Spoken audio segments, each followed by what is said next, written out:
Yes, he's already moving water in the way. All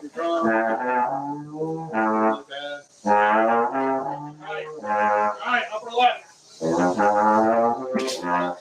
Ready? No. Hold on.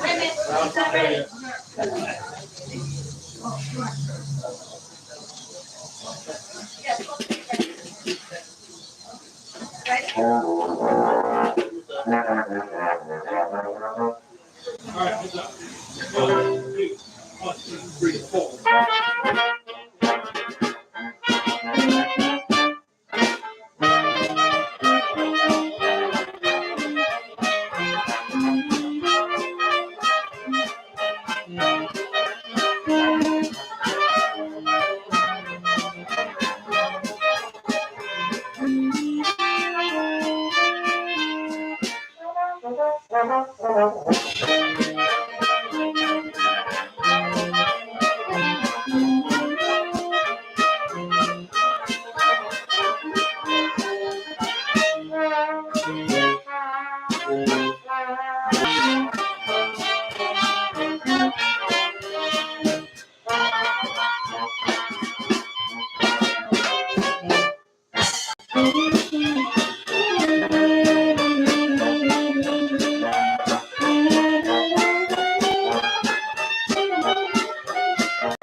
Thank you. Thank you very much. We are the Downtown Dixieland Band. You can tell because it's on the sign here. And we are a division of the Milford Community Band, which has several ensembles which play in and around central and southern Delaware. We're very happy to be at the Chautauqua. I looked it up. Chautauqua Festival this year. And in the spirit of Chautauqua, we are going to give you a lot of information as well as some music. This year's theme is That's Entertainment, which is about entertainment and the artists that brought it to life. So I'll be giving you a lot of information, probably more than you want, but we're going to give you some music too. First, a little bit about the type of music we play. From the title, you know it's Dixieland, but it's also known as traditional jazz. The term Dixieland came about later. And like everything else, pretty much in life, it didn't just spring up all by itself. It was an amalgamation of different styles of music that existed back around the turn of the century. Not that century, the one before. This music is so old, if Casey Kasem was around, your grandfather would be listening to the top 40. And some of you younger people, your great-grandfather. So, it was mostly popular between the years of 1900 through the late 20s and early 30s. It was then kind of nudged out by a different type of music called swing. Now, tomorrow at 5 p.m., another one of our ensembles is going to be here, the Smooth Sound Big Band, and they're going to review a lot of that period and going forward. Now, this music, most people think Dixieland was exclusively New Orleans. It wasn't. It did start there, but it developed in a lot of different cities. And if you think about the different cities, if you look up the different cities where Dixieland was prevalent, they kind of go up the Mississippi River. There's New Orleans, was Memphis, St. Louis, Kansas City. Eventually it hit Detroit and Chicago. And once it hit Detroit and Chicago, it moved east to New York and west to LA. So it pretty much dominated the music scene, as they say, at the turn of the century. This first tone we played was called 12th Street Rag. Now, everything has a story. 12th Street was a street in Kansas City. There was a gentleman there by the name of Ed Bauman. He had a nickname called Raggedy Ed. He had a friend who was a musician. He took the musician to his brand new business one day. He opened a pawn shop on 12th Street in St. Louis. And the musician was looking at it and saying, how can you make any money doing this? This is impossible. You're going to go broke. Well, Raggedy Ed was very insistent that he was going to be successful. The musician said to him, if you're successful, I'm going to write a song. He looked at the 3 balls that were out front of the pawn shop. He said, I'm going to write a song based on 3 notes, and I'll get rich. Play those notes.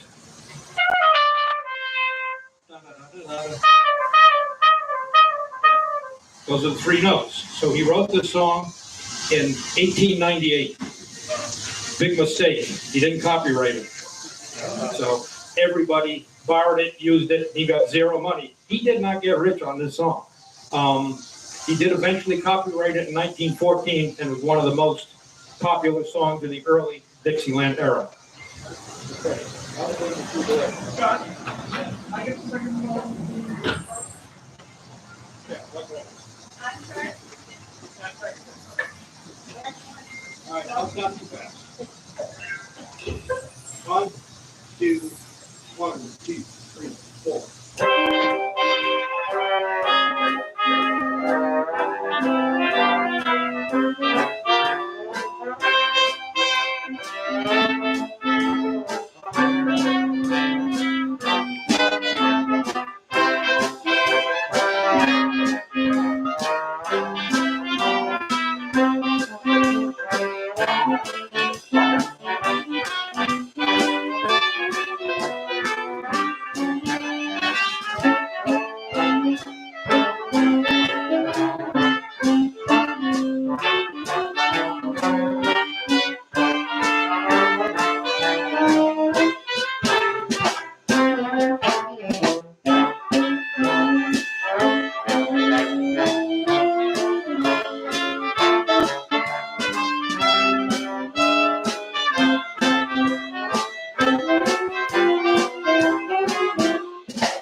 Okay, that was a piece called Alabama Jubilee, written in 1915. And it was one of the more popular songs, again, at that back in that era. I started to say at the beginning that Dixieland was an amalgamation of different styles, but I never told you what they were, because I skipped a line. There were 4 styles that came together to influence Dixieland. The first one was ragtime. You heard that in the first tune, a 12-3 rag. The second one was gospel music. There's a lot of music in the Dixieland library that's based on hymns or praise type music. Military bands. Okay, if you've seen the funerals, the marching funerals in New Orleans, that comes from military bands. And the fourth part, which touches just about every style of music in the world, was the blues. So I'm going to point out all those different influences as we go through these tunes. There was also something called, I'm going to lose the crowd here, called polyphonic improvisation. Okay? This last tune, Alabama Jubilee, you heard each one of the musicians play a solo.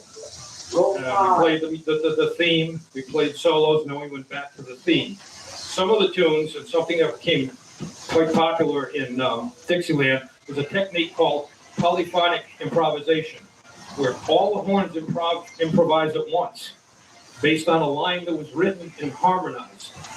Very difficult, but it's also very effective. So when we get to one of those, I'll point it out. Okay. This next tune was written by the same guy who wrote Putting on the Ritz, God Bless America, White Christmas, and Blue Skies. So you might think it was a real Broadway guy, which he was. But when he started, this is one of the first tunes he wrote. And the man, of course, is Irving Berlin. He wrote Dixieland. Okay, and this is called Alexander's Ragtime Band. And you'll even hear a quote in part of it where he quoted we recorded way down on the Swanee River, so you can listen up for that. Okay. All right, we'll start this one. I'm going to give it 1, 2, 1, stop. 1, 2, 1, stop. Okay, here we go. 1, 2, 1.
So I have to tell you a little bit about the origin of this group.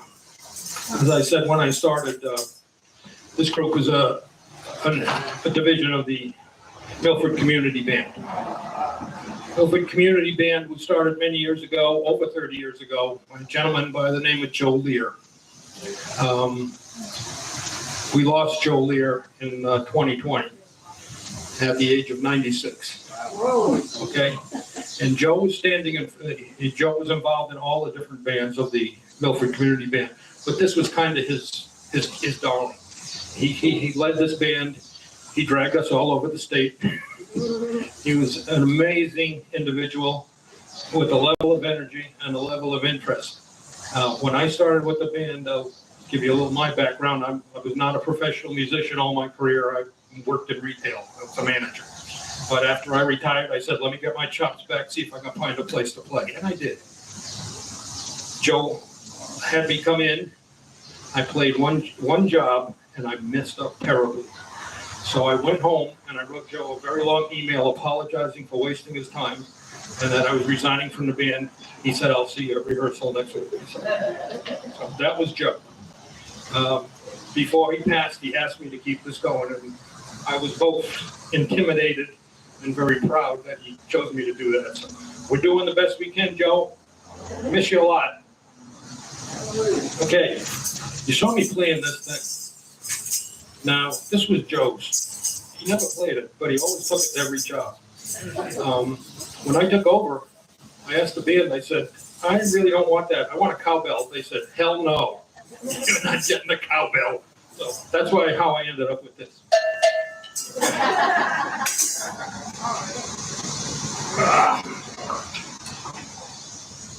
Okay, in introducing this next tune, I'm going to tell you a little bit about musicians. Okay, musicians are a little different, if you hadn't noticed, in a lot of ways. But one way they are particularly different is in language. We kind of don't talk like a lot of people. Like, I would greet Michelle on the street. I would say, hey, man. Obviously, Michelle's not a man. But everybody's man. What's happening, man? What's going on, man? See you later, man. Everybody's man. We also use terms like gig. We don't have a job. All right? My 40 years in retail wasn't a job. It was my gig. That's what they call them. These instruments you see up here, you might call them instruments, we don't. We call them axes, right? And why would you call them an axe? What do you do with an axe? You swing an axe. So these are axes. We don't have mouths, we have chops. All right? You got your chops today? Et cetera, et cetera. Okay? Well, one of the more little-known terms was alligator. You've heard people say, hey, gator. Well, that's obviously short for alligator. Where did alligator come from? It came from this period of time, back in the 1900s to the 1920s, okay? And alligator was a term for somebody cool who listened to cool music. And why did they call him an alligator? Because if you were cool, you usually dressed really sharp. And part of dressing sharp was to have alligator shoes. So that's where it came from. So this is, I have to work on this one, but this is called Alligator. Who was, I don't even think he was 19 years old, who was kind of featured in this, and a lot of his tunes, by the name of Louis. And yes, that was Louis Armstrong. So this is Alligator Cup.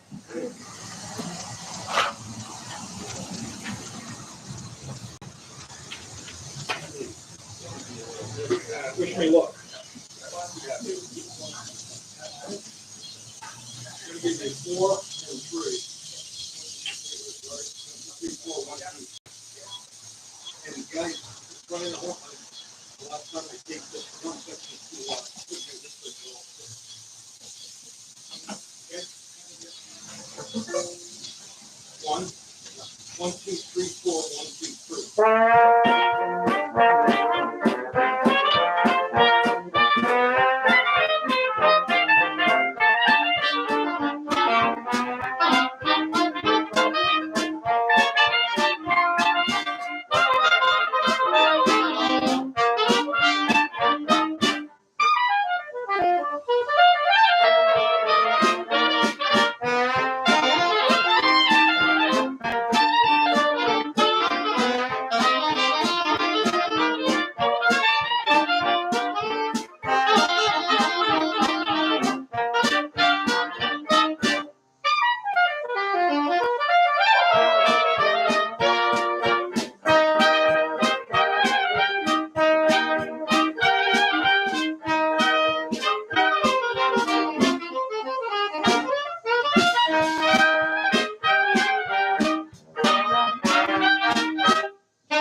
Thank you.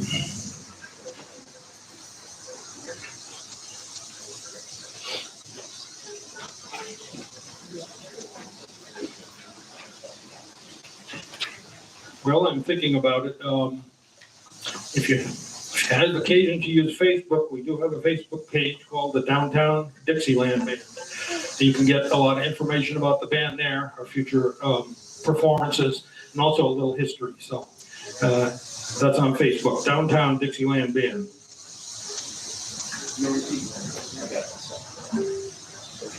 Okay. I said a lot of the music originated in New Orleans, and it did. And I'll tell you a little story about part of New Orleans.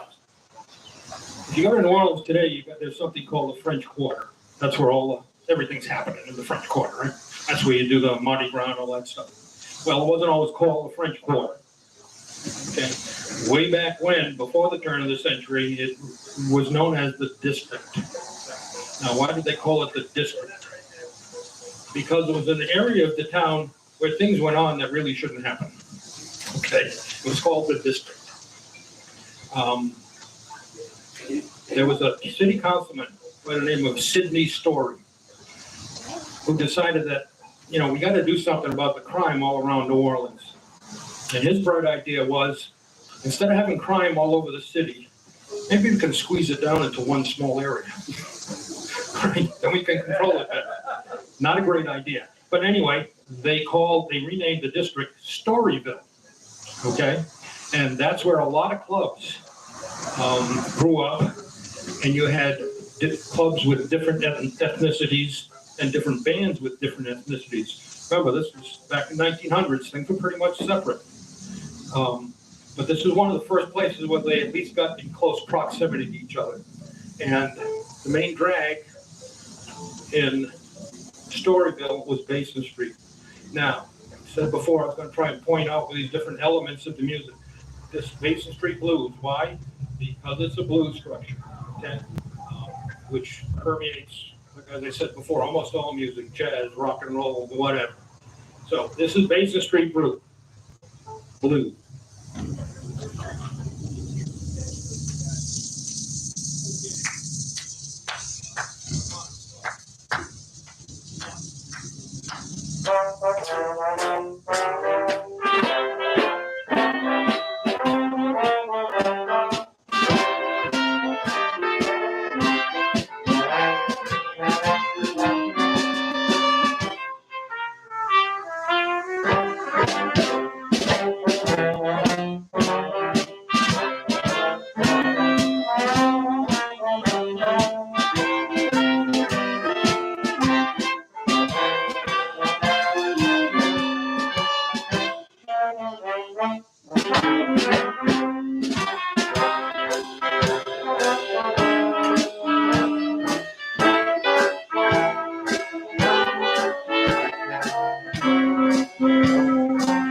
Okay.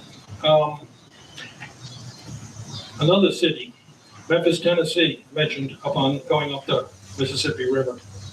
A lot of music came out of Memphis, and where the music in New Orleans was very concentrated along Basin Street, the music in St. Louis was, or I'm sorry, Memphis was concentrated on a place called Beale Street. A couple of our members here, see these two here? These are the Bozovic, Michelle and Stuart. Vacation there. They went to Beale Street. Cool place, right? Yep.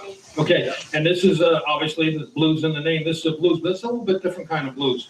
Blues is a very flexible form of music. If you get really strict, it's 12 bars and it's certain kind of structure, we'll call chord changes, and that's it. But there are also 16-bar blues. There are also 8-bar blues. If you have a 16-bar blues, well, you cut it in half, you can have an 8-bar. And this song intermixes 8-bar passages and 12-bar passages. So it's a little bit different blues, and it's pretty interesting. Beale Street Blues.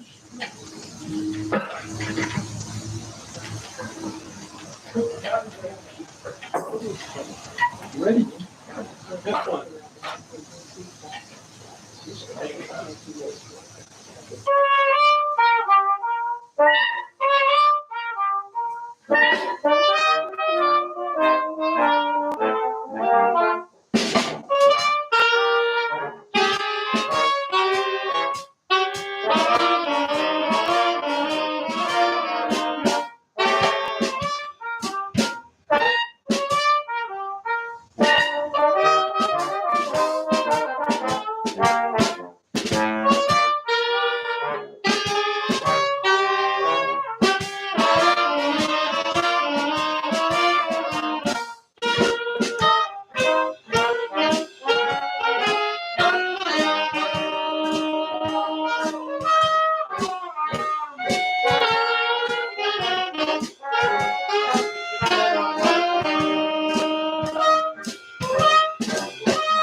Thank you. Thank you.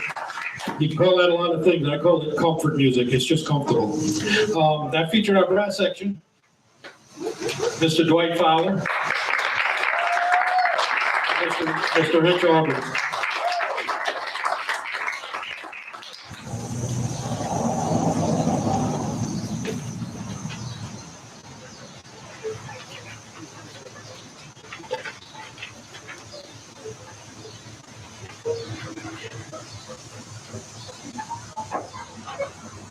So as I said to start, Dixieland music was the dominant music in the 1900s through, let's say, early 1930s. And then kind of waned a little bit. Never went away. Like all art forms, they don't go away. They just kind of not as popular, or something else becomes more popular. But there was kind of a resurgence in the late 40s and 50s, mostly due to a couple of bands that were around and a couple of songs that became popular.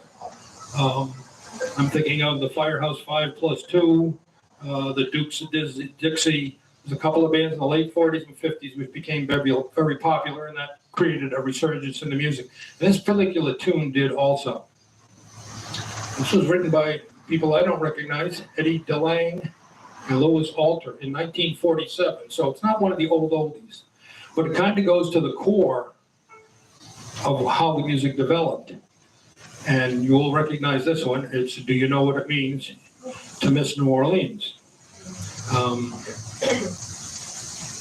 This arrangement, these songs have songwriters, but bands have arrangers. They take the songs and kind of massage them and put them together and make harmonies and rhythms and whatnot. And the arranger for this particular tune is a band member we again lost a few years back, Ms. Kay Mead. She did a number of arrangements for the band. She played trombone and did a number of arrangements for the band. This was quite a nice arrangement of Do You Know What It Means to Miss New Orleans? I'll give you three. 1, 2, 3.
housekeeping.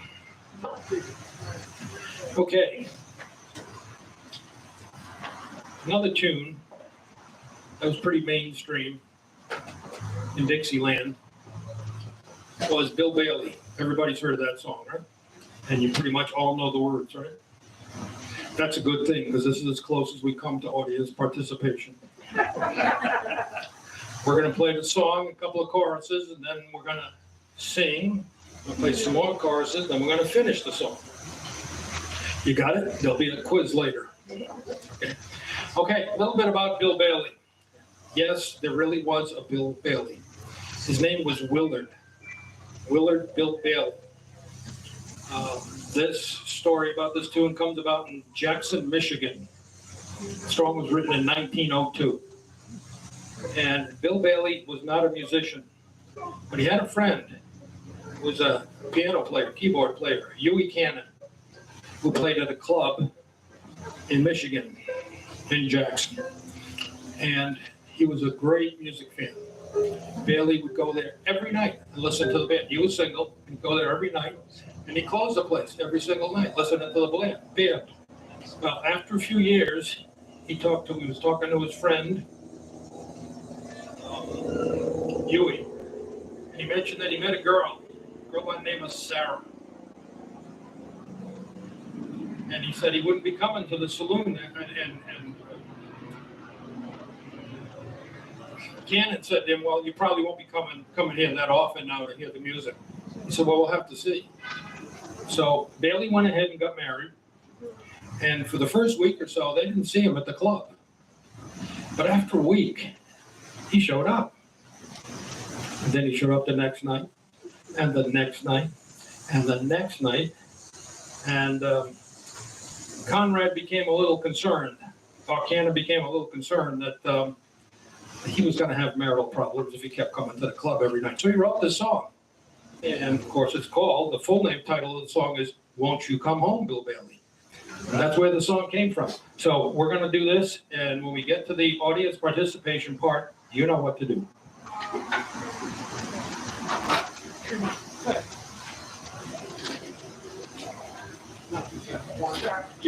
1, 2, 3, 4.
Okay,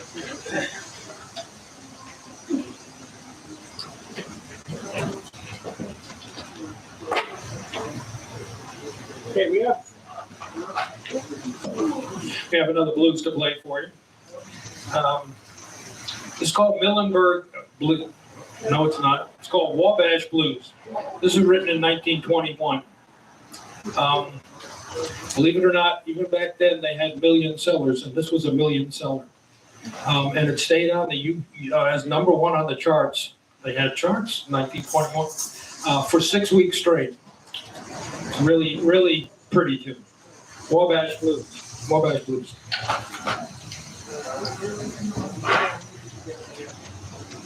But they're not ready yet. Well, we're not ready yet. Okay, we're not ready yet.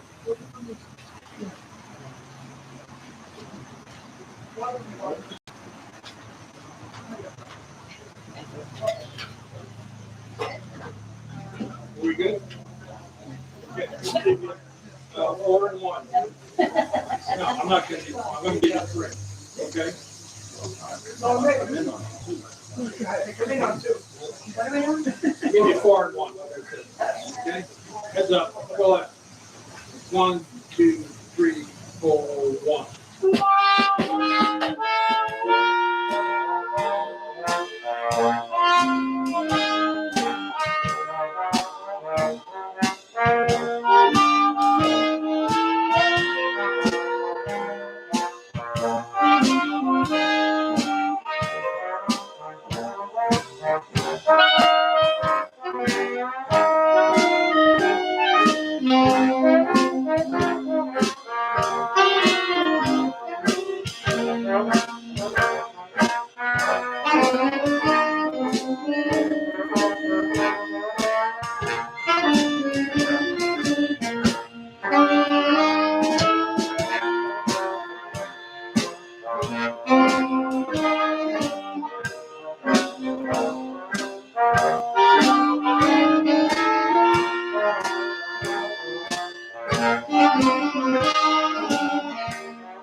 Doesn't change, we're running long. I wonder why that is. Probably somebody's talking too much. Okay, this next song is, again, about another place. In New Orleans many years ago, it wasn't as big as it is now. Like most cities, it was small, and then it had little townships all around it. And as it grew, it kind of swallowed up all these townships into the main city. Well, there was an area in New Orleans. It was on the south side of New Orleans near Lake Pontchartrain. It's called Millenberg. And I said before, in Storyville and most places around New Orleans and all the other cities, it was very difficult for musicians of different ethnicities to get together and play. It isn't really holding the music back. You know, one thing, a lot of human endeavors in music, I think in particular, when you do something, you get a certain satisfaction. But when you do something with another person, you kind of feed off them. And then another person, you kind of feed, and it's absolutely true in music. As you get together and you play together and you exchange ideas and you exchange emotions, the music grows exponentially. And that's what happened in Millenberg. This is one place where musicians of both races could get together and play, and they wouldn't get bothered. And a lot of great music grew out of that. The tune was written by Jelly Roll Morton, and it kind of reflects the attitude of the musicians when they went down there. It's called Millenberg Joys.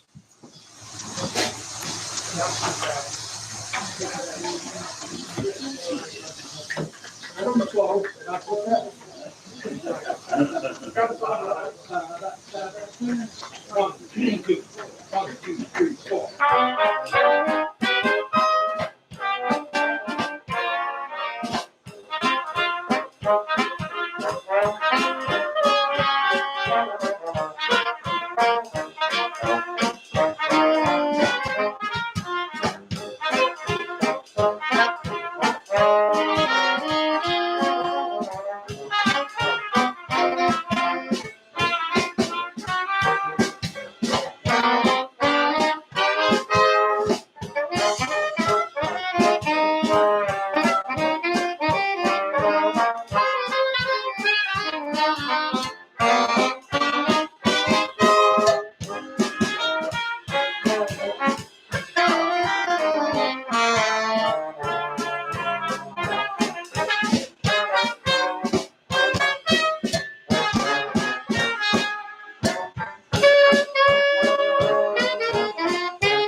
Millenberg Joys. I was Stuart Bozovich. Got it right, didn't I? Yep. Good. On soprano saxophone. You see some instruments up here you might not recognize. Hold up. Right. These look quite different, but they're both the same instrument. These are soprano saxophones. That's the curved model, and this is the straight model. Took a while for me to figure that out, but saxophones are kind of interesting. Like most instruments, they come in different sizes. There are actually 8 different sizes of saxophones, from the contrabass to the bass to the baritone to the tenor to the alto to the soprano to the what they call the supernino. About half the size of this one. And soprano saxophones were big. Clarinets were big, obviously, but soprano saxophones were big, mostly due to the influence of one musician by the name of Sidney Bechet, who was actually French, lived in France, but he got involved with this music, and of course, New Orleans, French. Need I say more? Okay, so anyway, that was Millenberg Joys.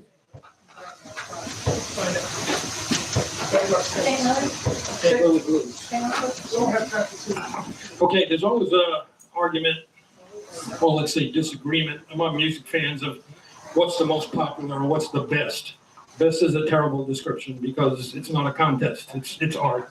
So this is probably the second best or most famous Dixieland tune. And you got to say, when are you going to play the Saints? Well, I'm going to play the Saints after this. Okay, so just be cool. Okay, but this is probably the second most popular Dixieland tune. And again, another blues, and this one from St. Louis. So it's in 1914, St. Louis Blues.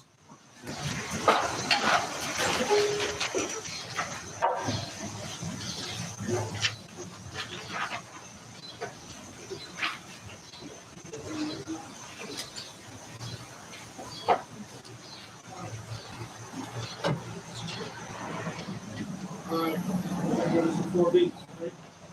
Hold on.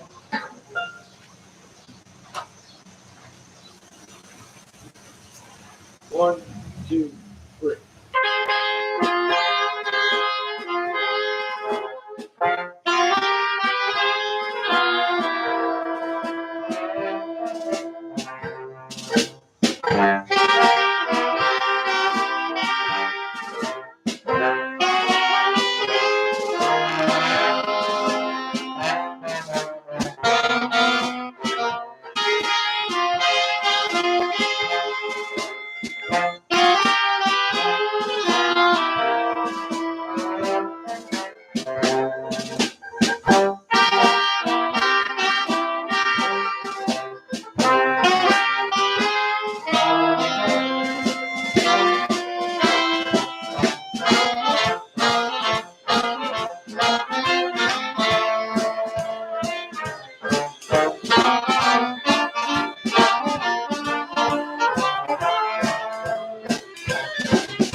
Okay, before we do the Saints, I would be remiss if I did not introduce our back line here. On banjo, we have Banjo Ralph. Why do I call him Banjo Ralph? Because I cannot pronounce his last name. It's unpronounceable. On bass trombone, covering our tuba part, Mr. Alan Gardner. And on drums, some guy we found on the way here. No, that's Jerry Cohen. Been a great audience. I'm running a little long. We'll play this as fast as we can. When you're ready.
Thank you. Thank you very much. I hope we entertained you a bit and informed you a bit, and that you'll stick around for the rest of the Chautauqua presentations. Thank you.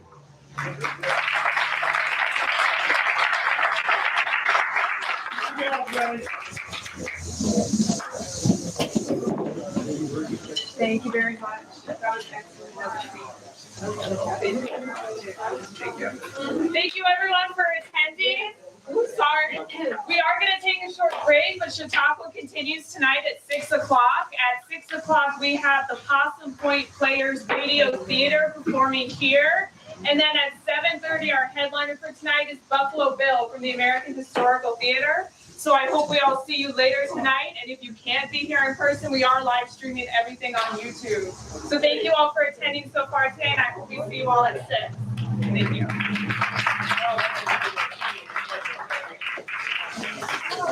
Tomorrow at 6. Yeah.